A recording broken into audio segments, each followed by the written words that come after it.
Ragam bahasa baku adalah bentuk bahasa yang telah ditetapkan sebagai standar resmi kaidah bahasa yang benar, contohnya seperti ejaan, tata baca, dan pilihan kata. Bahasa ini biasanya dipakai dalam situasi formal seperti di sekolah, ketika presentasi, berpidato, atau dalam penulisan ilmiah, agar komunikasinya menjadi jelas, tertata, dan terstruktur. Sedangkan ragam bahasa tidak baku adalah bentuk bahasa yang tidak mengikuti standar dan aturan resmi Kamus Besar Bahasa Indonesia. Bahasa ini biasanya digunakan dalam situasi yang santai dan kehidupan sehari-hari. Nah, jadi dari penjelasan Dinda sebelumnya, dapat kita ketahui bahwa ragam bahasa tidak baku itu biasa digunakan dalam situasi tidak formal atau santai. Biasanya saat kita berbicara kepada teman ataupun keluarga. Contohnya tuh supaya saat kita berbicara tidak terdengar terlalu kaku, jadi bisa lebih santai dan lebih akrab. Kalian semua lapar gak sih? Ke kantin yuk! Boleh, aku juga lapar nih, tadi pagi nggak sempat sarapan, telat bangun. Sama, materi tadi juga aku nggak paham-paham banget. Lah, kalian juga, biasanya kalian tuh yang paling cepat nangkep. Ya, semalam aku begadang, jadi masih ngantuk, sampai nggak fokus. Harus belajar sendiri lagi nih. Gimana kalau kita belajar bareng-bareng aja? Boleh tuh, tapi kita makan dulu nggak sih? Aku lapar banget nih. Gas! Waalaikumsalam warahmatullahi wabarakatuh. Selamat sore kepada ibu dosen dan teman-teman sekalian. Jadi, berdirinya kami di sini, kami akan menjelaskan tentang ragam bahasa baku. Ragam bahasa baku adalah bahasa yang digunakan sesuai dengan kaidah kebahasaan yang biasanya digunakan dalam situasi resmi ataupun formal. Selain itu, ragam bahasa baku memiliki struktur yang jelas, penggunaan kosakata yang tepat dan sesuai dengan Kamus Besar Bahasa Indonesia. Contoh penggunaan bahasa baku pada saat presentasi, wawancara, dan pidato. Penjelasan kalian sudah baik. Jadi, gunakan bahasa baku seperti ini dalam situasi formal agar audiens lebih mengerti dan lebih terdengar sopan. Ragam bahasa baku memiliki struktur kalimat yang lengkap dan teratur.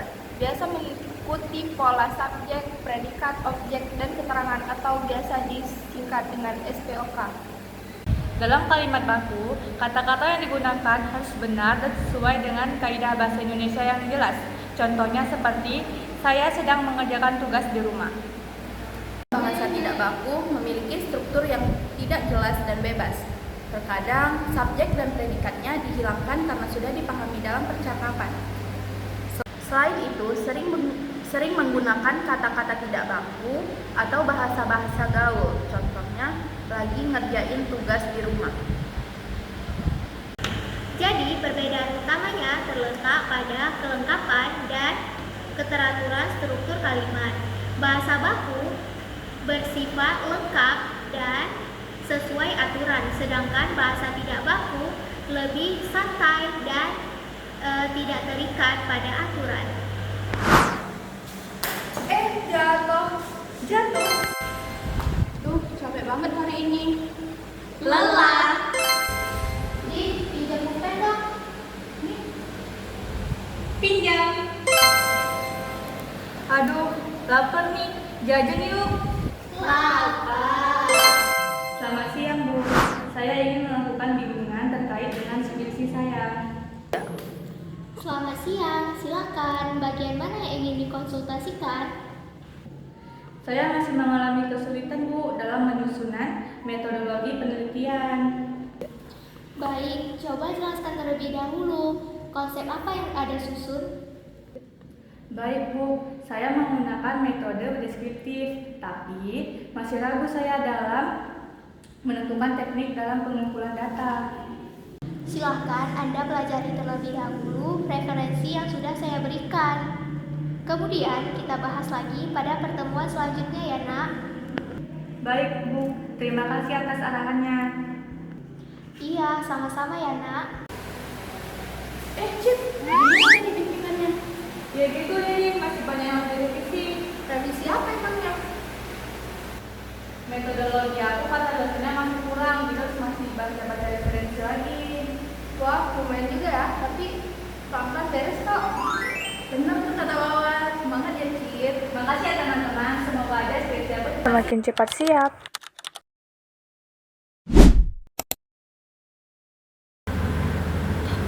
Mengapa penggunaan ragam bahasa harus disesuaikan dengan konteks?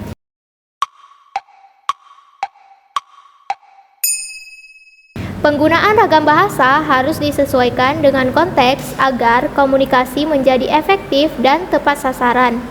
Setiap situasi yang memiliki aturan dan norma yang berbeda, misalnya situasi formal seperti presentasi atau surat resmi, membutuhkan bahasa baku dan sopan. Sedangkan situasi santai atau seperti ngobrol dengan teman lebih cocok menggunakan bahasa nonformal dengan menyesuaikan ragam bahasa. Pesan yang disampaikan akan lebih mudah dipahami dan tidak menimbulkan kesalahpahaman. Jika ragam bahasa tidak sesuai dengan situasi, dapat menimbulkan beberapa dampak, seperti terjadi kesalahpahaman dalam komunikasi, dianggap tidak sopan atau tidak profesional.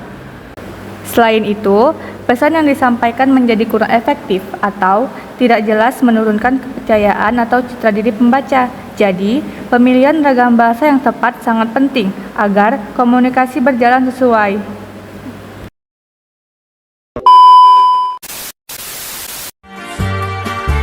Like cherry blossoms blooming